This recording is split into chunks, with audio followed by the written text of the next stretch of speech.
Hello hello hello, welcome to my new mini blog. বন্ধুরা, তোমরা কেমন আছো? সকলে আশা করছি সকলে খুব ভালো আছো, সুস্থ আছো। সকালবেলা উঠে আজ যাচ্ছি একটা স্বপ্ন পূরণের ইচ্ছে নিয়ে বাইরের দিকে। সত্যি কথা বলতে অনেক লোকে অনেক কথা বলে, হ্যাঁ মেয়েদের আবার এই স্বপ্ন সেই স্বপ্ন। আমাদের বাবু মেয়েদের কোনো স্বপ্নই নেই, অত কিসের স্বপ্ন, রাঁধবো বাঁধবো খাবো থাকবো।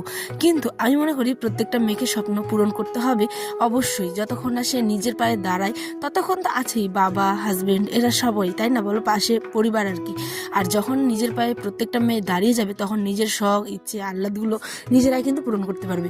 বিশ্বাস করো, আমি এখনো দাঁড়াইনি, তাই এই যে আমার হাজবেন্ড, সেই আমার স্বপ্নগুলো, ইচ্ছেগুলো পূরণ করে। আর আমার বাবা মা, এই কয়েকজন মানুষই আমার জীবনের সব থেকে গুরুত্বপূর্ণ মানুষ, ঠিক আছে? তো চলো তোমাদেরকেও নিয়ে যাই আজ আমার একটা ইচ্ছে বলো বা স্বপ্ন পূরণ বলো, সেই ইচ্ছে পূরণটার জায়গাতে। আজ সকাল সকাল খাওয়া দাওয়া করে চলে যাচ্ছিলাম রায়গঞ্জে। দেখো, এটা ছিল ক্রিসমাসের আগে ভিডিও, মানে ডিসেম্বরের 15 থেকে 14-15 দিকে আমরা গেছিলাম একটা ইলেকট্রিক দোকানে। কেন? এই যে বললাম ইচ্ছেটা বড়, মানে অন্য এক রকমের জিনিস, জানো। ইচ্ছে থাকলে মানুষের ঘুম হয় না। সত্যি কথা বলতে নিজের কষ্ট অনেক অনেক অনেক করি, জানি না কতদিন পর সফলতা পাবো। আর যেদিন পাবো অবশ্যই তোমাদের সাথে শেয়ার করব। আজ গেছিলাম একটা টিভি নিতে। বড্ড একা একা মনে হয়, জানো। এই দুনিয়ায় কেউ কারো নয়, সবাই স্বার্থপর, সবাই আসে স্বার্থে, ঠিক আছে?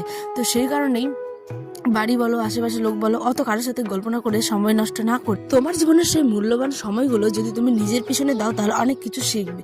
কত কিছু শেখার আছে বলো তো। যারা লোকের ভিডিও এখন অবধি মানে টেনে টেনে দেখো, বাদ দাও, নিজের ভিডিওগুলো মানে বানানো শুরু করো, তাহলে দেখবে আজকে না হোক 10 বছর 5 বছর পর হলেও সফলতা তুমি পাবে। আজকে ছিলাম একটা টিভি নিতে, জানো। কারণ আমার দুনিয়ার আশেপাশের মানুষগুলো, মানে আমার জীবনের আশেপাশের মানুষগুলো বড়ই মানে স্বার্থপর, ঠিক আছে?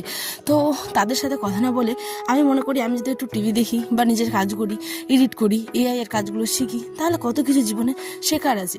গল্প করে টাইম নষ্ট করে কী করবো? কিন্তু ওই যে একা কোথাও গিয়েও মানে সমস্ত কাজ করার পরও মনে হয় যে টিভিটা যদি থাকতো তাহলে একটু দেখতে পারতাম। তো যাই হোক, বরকে জাস্ট একবার বলে দিই, বর বলছে চলো, যখন তোমার খারাপ লাগে তাহলে তো আমাকে কিনতেই হবে। সত্যি কথা বলতে 1 থেকে 2বার বলার পরেই দেখো আমরা সঙ্গে সঙ্গে সিদ্ধান্ত নিয়ে টিভি নেবো। স্বপ্ন পূরণ সবার করা উচিত, প্রত্যেকটাই। জীবনটা বড্ড ছোট, ঠিক আছে? কখন কি হবে জীবনে কেউ জানি না। কারি কারি টাকা জমিয়ে এই বয়সে কি করব যদি ঘুরতেই না পারি, ইচ্ছে স্বপ্ন পূরণগুলো করতেই না পারি। যাই হোক, আমাদের টিভিটা রেডি হয়ে গেছে, এখন ওটা প্যাকেট করা হবে। আর এদিকে টিভিটা কিন্তু টিসেট মেরে একদম পরিষ্কার করে দিচ্ছে ভিতর থেকে। তো চলো এবার আমরা বাড়ি যাই। আর কি হচ্ছে না হচ্ছে তোমরা কিন্তু এই ব্লগগুলোতে অবশ্যই কিন্তু দেখতে থাকো। হ্যাঁ, যারা দেখো নি আমার ব্লগগুলো গিয়ে ঘুরে আসো। আমি ততক্ষণ যাই, বাড়িতে টিভিটা সেট করতে হবে। তো আজ আসি, দেখা আমার ব্লগে। সকালে ভালো থেকো, সুস্থ থেকো। আর বড় ব্লগটা ঠিক সন্ধ্যে 6টায় আসবে, দেখতে বলো না, এসপায়ার লাইফস্টাইল। আমি তো ভীষণ খুশি, ভীষণ এক্সাইটেড। 2025 অনেক কিছু শিখিয়েছে, মানুষের মুখ, মানুষের মুখোশ চেনা, সমস্ত কিছু, স্বার্থপরতা, কিন্তু তারপরেও শেষটা যেন ভালোই